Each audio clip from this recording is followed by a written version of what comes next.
All right, guys, so in this episode of things happening in our public schools that Democrats and progressives swear up and down is not happening, we're back in Fairfax County, Virginia, right? That has been very controversial as of late. That has got a national spotlight for all the woke indoctrination that is going on in that school system and county.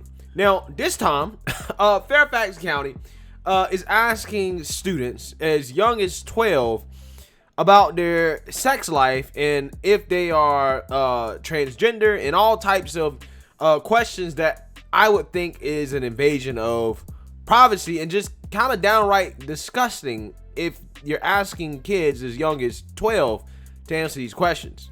Take a look.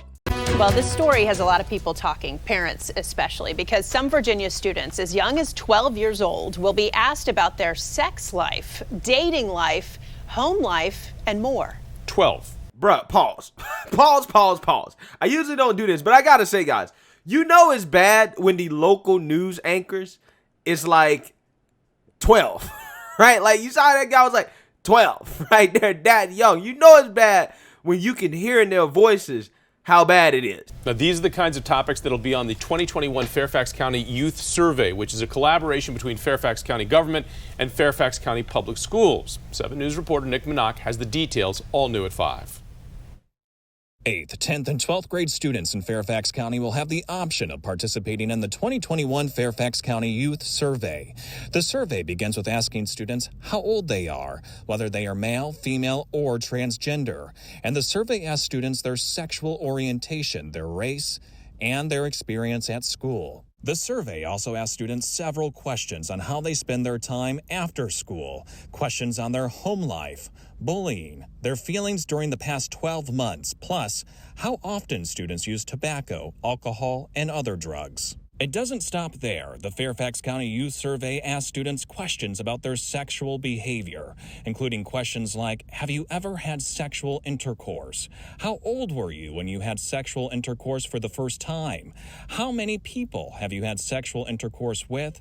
And during the past 3 months, how many people have you had sexual intercourse with? There are more explicit questions on this survey. We posted it on WJLA.com, and we should mention this isn't the first time the county and the public schools issued and developed a survey like this. The results of last year's Fairfax County Youth Survey found 20% of FCPS students ages 13 to 18 vape. And the year before that, the survey found 37% of students reported high levels of stress and 28% felt sad or hopeless for 2 or more weeks in a row. The Fairfax County website saying the survey is comprehensive, anonymous, and voluntary. And the county saying the results provide a snapshot of the county's youth and serves as a barometer of the community's effectiveness in fostering healthy choices in young people. 7 News made multiple attempts to reach out to the county and the school district, and we asked, what is this data going to be used for, and how were these questions developed? We'll let you know when we find out. In Fairfax County, Nick Minock, 7 News. Yeah, you know it's bad when the local news station is just like WTF, right? They're just like WTF. What is going on, right? Because I got questions too, like, why in the world would you want to know about a kid's sex life, right? Why would public school need to know that? I don't understand, especially kids as young as 12. Now, I looked at the rest of the questions on this survey. I mean, it got deeper than just, how many people have you slept with? Are you sexually active? No, it got deeper than that. They was asking like, have you ever done oral sex? That's what they were asking in the survey. Why on God's green earth would they need to know that? I mean, these are the type of questions that I don't even feel comfortable talking with my doctor about, right?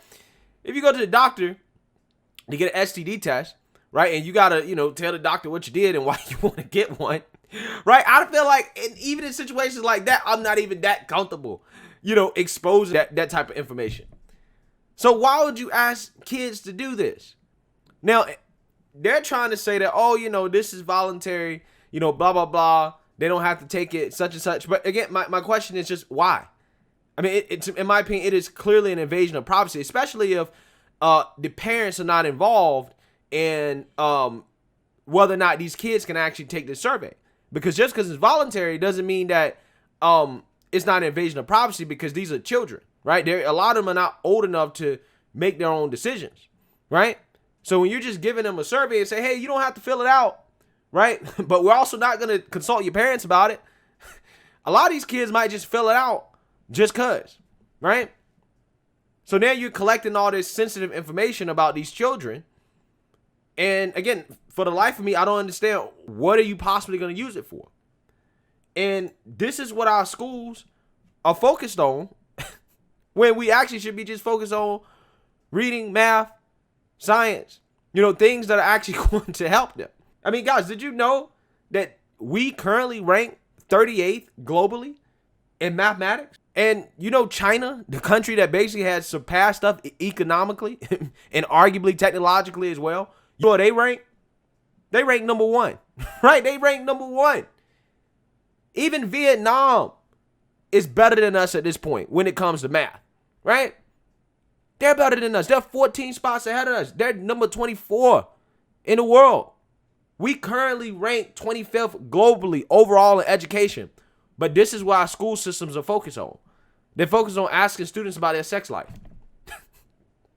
It blows my mind. It blows my mind.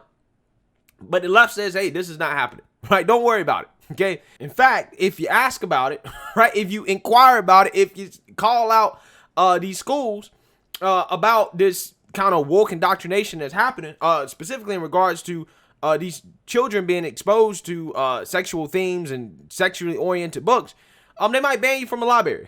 The same way that they have apparently banned a mom from her son's school library after she exposed sexually explicit books that they have in the library.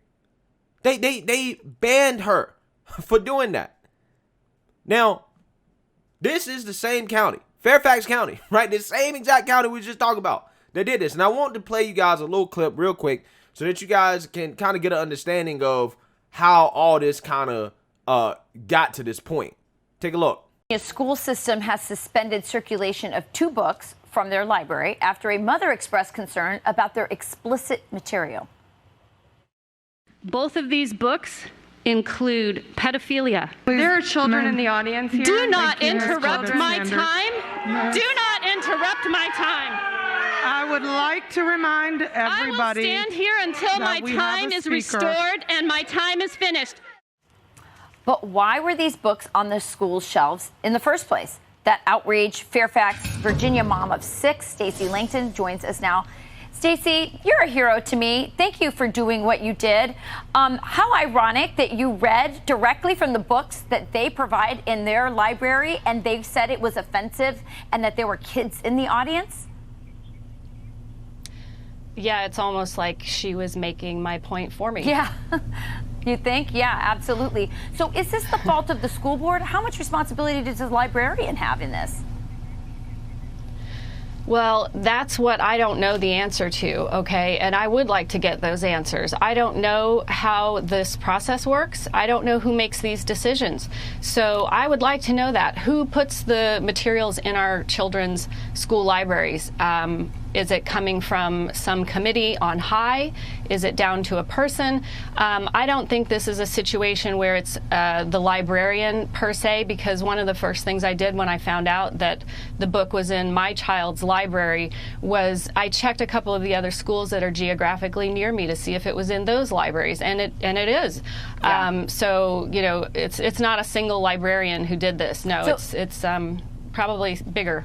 Oh, absolutely. And Stacey. Yeah, so I've covered stories like that where these parents will go into libraries and, they'll find these books, or they'll come across these books that are sexually explicit, and then they'll read them at school board meetings saying that, hey, this is inappropriate. And then the school boards will be like, you can't read that out loud because it's too sexually explicit for the children in the audience. And the parents are like, yeah, that's exactly what we're saying. So why is it in school?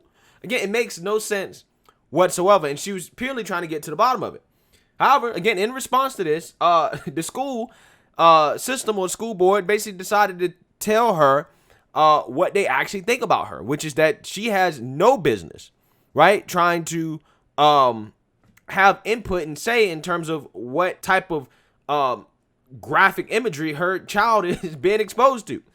As Stacey Langton told the Washington Examiner Monday that Fairfax principal Maureen Keck told her she was not allowed to enter the library anymore. One day after checking out a book with her son, Langton said she got a call from Keck telling her that parents were not allowed in the library and this was school policy. The call came weeks after Langton publicly confronted the Fairfax County School Board at a September 23rd meeting over the presence of graphic books in the library that depicted sex. So I asked her to send me the specific policy so I could see it for myself. The mother of 6 told the news site, but the policy she received made no mention of restricting visitors from access to the library, according to the report. Langston's impassioned school board address went viral after the moderator cut her off before her 2 minutes were up and tried to introduce the next speaker.